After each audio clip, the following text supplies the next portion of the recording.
وقل جاء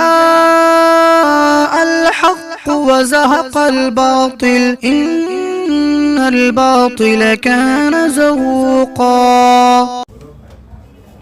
بسم اللہ الرحمن الرحیم۔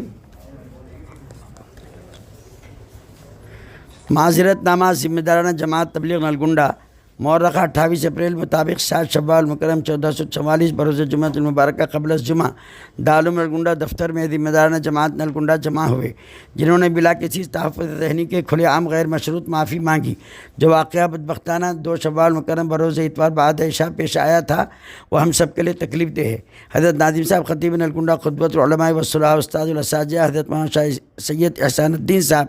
دامت برکاتہم کے عیدگاہ میں عید الفطر کے موقع پر دیے گئے بیان میں غلط فہمی کی بنا پر غلط رخ دیکھ کر جو عوامی ہجوم مرکز مسجد صحابہ گڑھی سے سیدھے مکہ مسجد نلگنڈے میں آ کر گفتگو کرنا چاہا، موقع نہ ملنے پر اور یہ کہنے پر کہ 3 ذمہ دار علماء کو بھیجیں جن کو بیان کے جس حصے پر اعتراض ہو وہ بات کرے، مگر اس کو ایک نہ مان کر جو گڑبڑ شروع کر دی اور زبان سے بھی جو چاہا جس نے بھی کہہ دیا، پوری جماعت کے ذمہ دار اس پر نادم ہیں، معذرت خواہ ہیں۔ حضرت ناظم صاحب سے سب نے کہا آپ ہمارے سرپرست ہیں، آپ کی سرپرستی میں انشاءاللہ آئندہ بھی کام کریں گے جیسا کہ اب تک کیے ہیں۔ حضرت ناظم صاحب نے کھلے عام معاف کر دیا۔ حضرت ناظم صاحب نے کچھ ہدایات دیں، ان حضرات نے حضرت کی سرپرستی کی خواہش کی اور مرکز آنے کی دعوت دیتے ہوئے دعا لے کر رخصت ہوئے۔ ذمہ دارانہ جماعت مولانا واجد صاحب، سید غوث صاحب، عبدالرزاق صاحب لیکچرر اور اس کے علاوہ بہت سے علماء اکرام تھے، جن میں مولانا ہلال الدین صاحب اور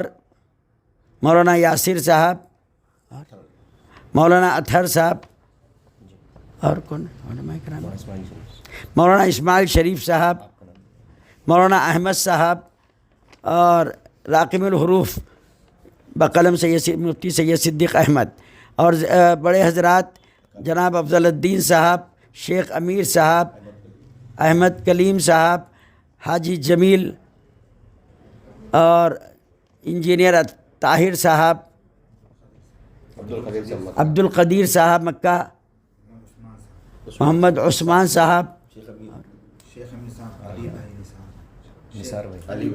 علی بھائی اور نثار صاحب اور بھی بہت سے ذمہ دار حضرات تھے جن کی موجودگی میں اور جن سب حضرات نے حضرت ناظم صاحب جب بادید چشم اس پر معذرت چاہی اور ناظم صاحب نے کھلے عام معاف کر دیا۔ ہم تمام خطبہ حضرات، علماء اور حفاظ ائمہ اکرام اور ذمہ داران جماعت اور ذمہ داران دینی طبقے سے یہ خواہش کرتے ہیں کہ اب اس مسئلے پر کوئی گفتگو نہ کرے، 2 طرفہ گفتگو بھی بند کر دے۔ منڈلوں کے ذمہ داروں سے بھی اور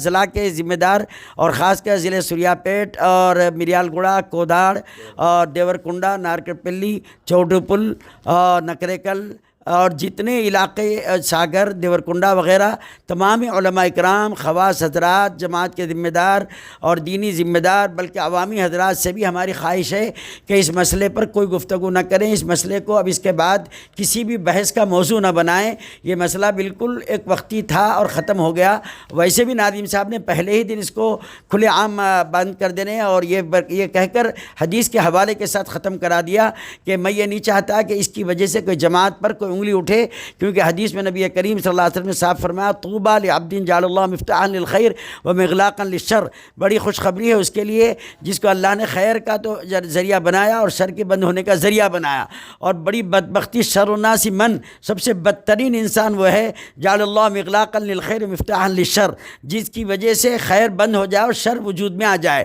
اس لیے اگر کوئی ہم زبان کھولیں گے چاہے علماء کے خلاف، ان کی آخرت خراب ہوگی، اور اگر جماعت کے خلاف بھی کھولیں گے جماعت کا کام کے اوپر اثر پڑے گا۔ اس لیے 2 طرفہ عوامی، خواص، علماء، عوام سبھی حضرات سے پھر ایک مرتبہ بصد لجاجت اور بصد التماس یہ گزارش میں اپنے طور پر اور تمام برادری علماء اکرام کی طرف سے اور ذمہ دار جماعت کی طرف سے کہنا چاہتا ہوں، اس گفتگو کو، اس موضوع کو بالکل بند کر دیں، نہ واٹس ایپ پہ چلائیں، نہ زبانوں میں کریں، نہ گھروں میں کریں، نہ عوامی حلقوں میں کریں، نہ کئی بیٹھکوں میں کریں، نہ چوپالوں پہ کریں نہ مسجدوں میں کریں، بلکہ جمعے سے پہلے بھی اس پر کوئی کسی قسم کی کوئی گفتگو یا کوئی موضوع بحث بنا کر کوئی بیان بھی نہ دیا جائے، جیسا کہ اس سے پہلے بعض حضرات نے تجاویز پیش کی تھی، مگر اب وہ تجویز رد ہے، معاملہ صاف ہو گیا ہے، لہذا اس کو کسی بھی قسم کی بحث کا موضوع نہ بنائیں۔ ذمہ داران جماعت ہم علماء اکرامی ہے اور عوام ہماری ہے، یہ ہمارے بالکل یعنی ماتحت لوگ ہیں، یعنی جو ہماری بات سنتے ہیں دین کی اور علماء کو اپنا مقتدا مانتے ہیں، اس لیے کوئی بھی عوام علماء کے خلاف بھی نہیں ہے اور علماء بھی کوئی جماعت کے خلاف نہیں ہے، اس کو ذہن میں لا لیا جائے۔ سبحان اللہ وصلی اللہ تعالی علی محمد وعلی آلہ وصحبہ اجمعین۔ سبحان ربک رب العزۃ عما یصفون وسلام علی المرسلین والحمد للہ رب العالمین۔ میں مفتی صدیق بول رہا ہوں اور ناظم صاحب کی طرف سے ذمہ دارانہ طور پر بیان دے رہا ہوں اور جماعت کی طرف سے بھی ذمہ دارانہ طور پر بیان دے رہا ہوں۔ السلام علیکم۔